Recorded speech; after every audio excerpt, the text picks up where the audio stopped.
Several things. First, man, congratulations to Cam Newton on his jersey retirement. I think that's incredible for him, his family, and all that he did for this program. And I got to visit with him last week and kind of knew that it was coming and got to celebrate that with him some. So we were very proud of that and obviously very deserving. And obviously Bo Jackson also being celebrated during the Iron Bowl for the 40th anniversary of his Heisman Trophy winning season. So we also had a 3.0 GPA this past semester. I'm really proud of that. A lot of thanks goes to our academic support staff. Really good. From Friday's scrimmage, thought we needed to, we've got to cage the quarterback better.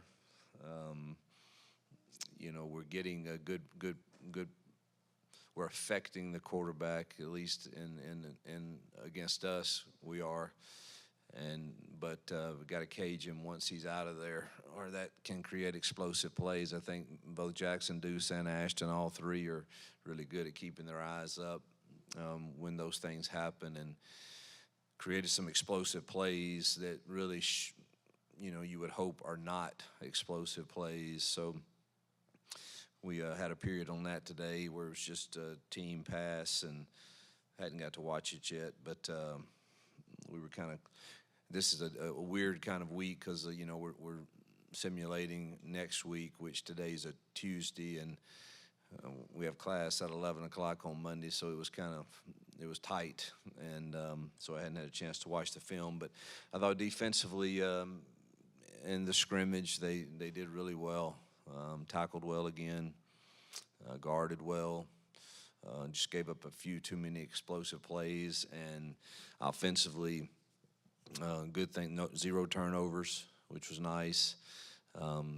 We had some really solid, good, dirty runs that keep us ahead of the chains through the RPO game well, but the drop-back game still needs some improving for sure.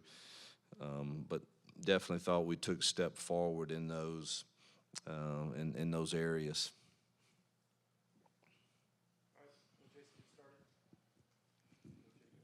What do you look for now, offensive line-wise, especially as you start to settle in and not rotate as much and start to work on a plan? How much does that impact things? Yeah, it's the expectation is improvement for sure. We've got to improve in our one-on-one situations. It's impossible for you not to have some one-on-ones in pass pro, and I think we've got to strain harder. And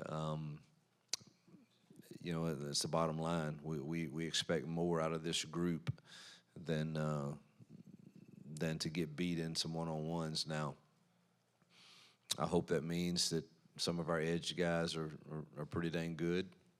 We'll see. But to this point, we haven't been consistent enough in straining to win some of those battles. And, you have some things that we could do to help. Really hadn't gotten into that yet. We'd like to see us hold up and not have to get into some of those deals in the chip world or the max world, but really think we have the ability to do that. Just need to do it more consistently, and that's the expectation, and we expect them to improve at that. When you look at the defense to the second level in the linebacker rotation, what is that kind of looking like right now? Anybody that stands out over the last couple of weeks, or maybe in the scrimmages in that linebacker spot? Yeah, heck, I don't know the difference between the ones and twos, and I really don't. They're matter of fact, they switch every day who goes out there first and who goes out there second. So it really, I don't really notice much difference. I think Woodyard's been solid. He's gifted at certain things and maybe not as gifted in some things, but the things he definitely can get us lined up, and he's playing hard at a high level. Riddick's back now, which adds good depth and athleticism to that group, and Melendez and Diaz and Atkins and Caleb. Those 6 guys have kind of been interchangeable. rotating in and out, no matter what group runs out there first. And there's not a lot of difference, truthfully, in those. Diaz and Atkins, we need to slow them down a little on the run fits. They're so dang aggressive and sometimes can recover because they have quick twitch. But I haven't watched the film, but I know there was one real explosive run today, and I guarantee you he overplayed instead of staying in his gap. I think he was a little aggressive getting over the top to the double team, which makes it really hard for it to hit front side. But if it does roll backside, there's a problem. But boy, their effort and passion that they play the game with is, I couldn't be more pleased. But those six guys kind of rotate in and out no matter what group we're in. Hugh, when you look at Jackson Arnold and his ability to run the football, obviously you can't really do that. I mean, you don't want him to get hit. You're blowing the whistle early. How do you sort of, I guess, evaluate the impact he probably will have on Saturdays, but he hasn't been able to show it during fall camp? Yeah. You don't want to hit him. I asked Cam Newton that the other day because I don't know. It's our offensive staff's very, they're frustrated when you're in a scrimmage and you don't feel like you're getting maybe the yards that you would have gotten because the whistle's just getting blown and somebody gets near him in the pocket, it gets blown, and then you watch the film, you're like, I'm pretty confident he got out of this one. Now, I don't know what would have happened afterwards. I would love to see. I don't know how you do that really until it's real. We've seen enough tape to know he has that ability, and you see it out there. I mean, we called a few today, and you're still blowing it pretty quick, but I have to see the film, but it looked like I think you're clicking off 5, 6, 7 yards there, and not just him, Ashton also, and Deuce. So that's a really good question, and one I haven't found the answer to exactly how to accurately evaluate that until it gets real. Hugh, you were saying the offense made some explosive plays in the scrimmage on Friday. Some of the backs and receivers who made those plays, can you tell us anything about those? Omar had a big explosive catch for a touchdown, which was nice to see. Damari had 2 explosive runs, had a really tough, hard-nosed run that scored a touchdown. Cam had a explosive long pass, as did Horatio. That's the ones that jump out. But Omar and then Cobb had 2 really explosive runs today. So we got to get more consistent. But really, we've improved from week 1 to week 2 in run game, RPO game. I think it's more of the pocket passing right now that I'm a little unsure of. It's kind of like we were just talking about with the quarterback runs. This I hope is I've always felt like this in fall camp. I think it's hopefully harder on the offense than it will be later in games. I mean, let's not kid ourselves. I'm excited about the athleticism of our defense, and we've got to improve even.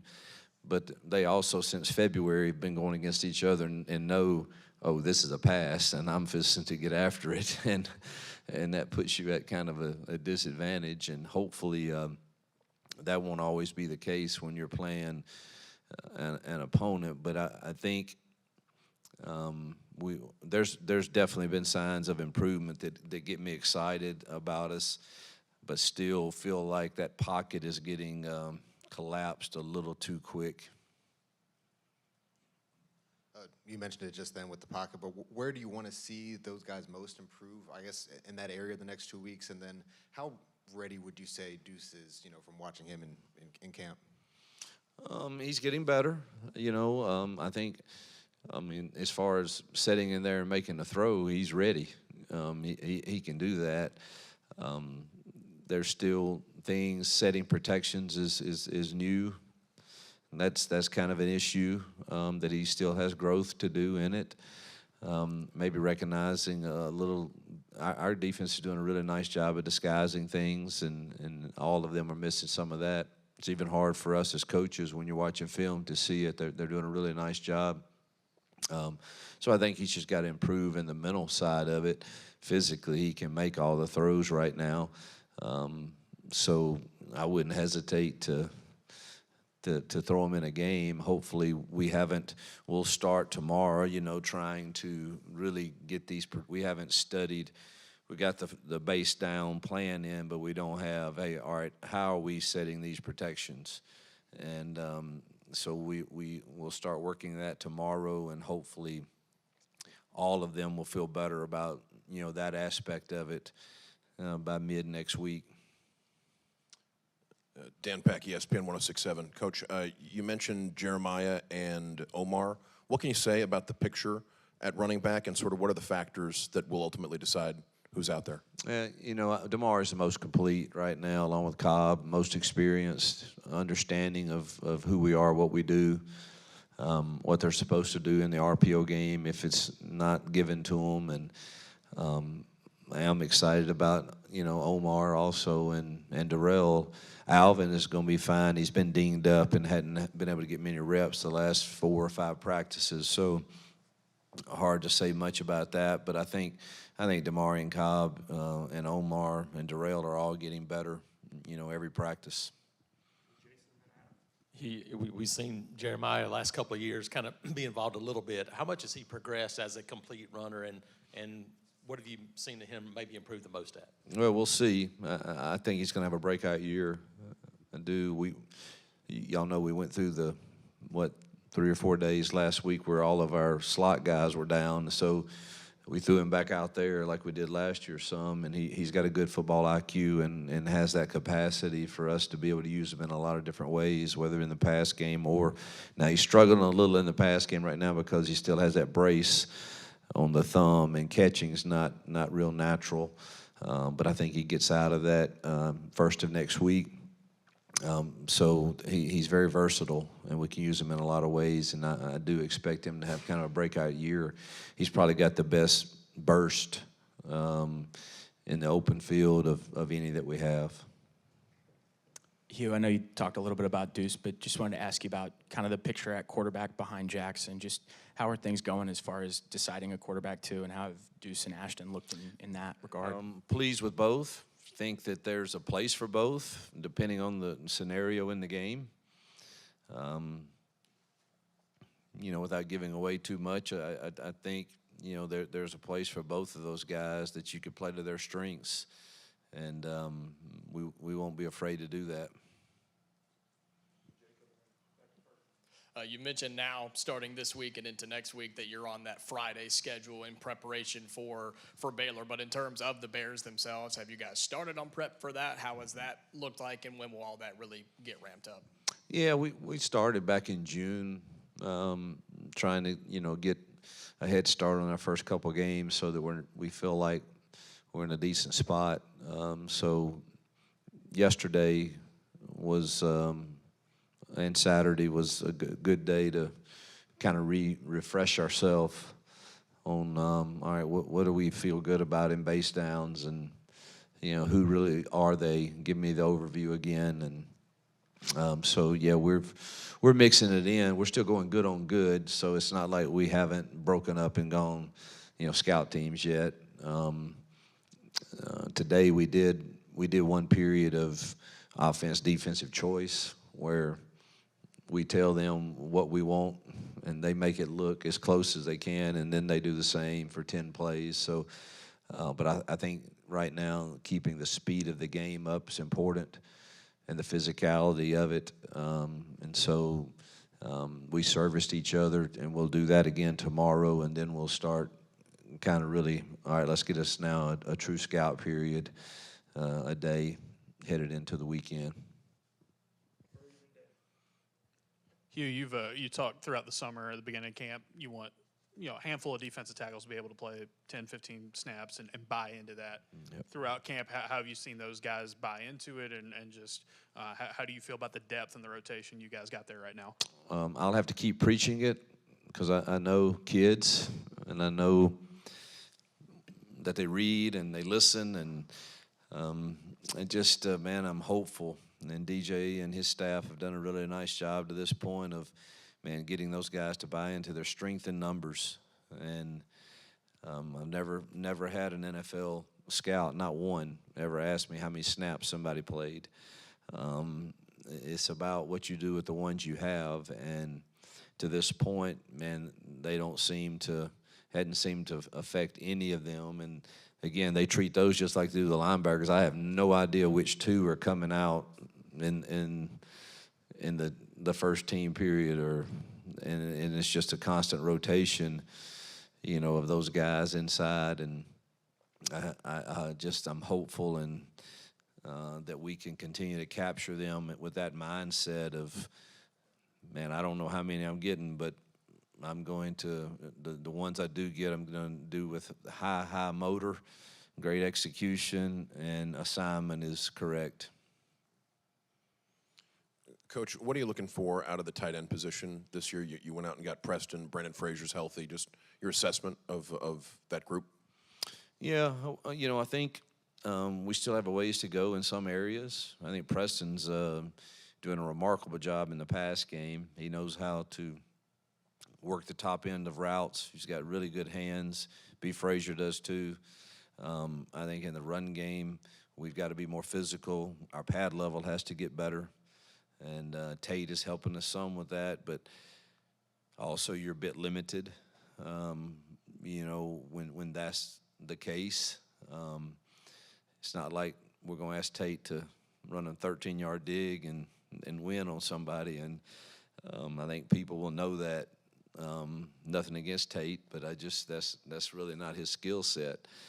And so I do think we've got to continue to improve our physicality there and deciding, how do we best manipulate that and play calls to give them the best leverage, the best angles, the best opportunity to be successful.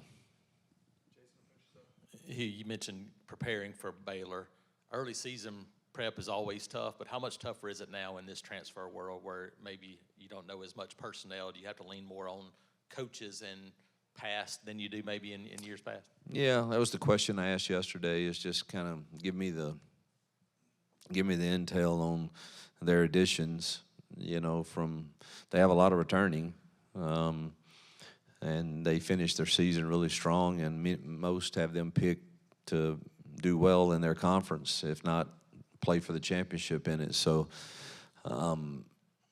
plus the additions. And so we've done our research on what the additions are. You're not quite sure exactly how they fit into their depth chart right now with the number of returners that they have, but I'm certain it added value to them in some ways. So, but really, we're not going to change a whole lot offensively from what we've done in the past, and I doubt Dave's going to change a whole lot of what it's been really good to him, and he knows what he's doing on the defensive side, and their OC's been around a long time, and he may have a wrinkle here or a wrinkle there, but most of us are going to do what we do, and then we'll have to figure out if you get in the game and you're like, oh gosh, these two guys here, they're war daddies, and we're having a problem, then you've got to make adjustments. But I don't know that you start doing that right now until you kind of plan for who you think they are schematically.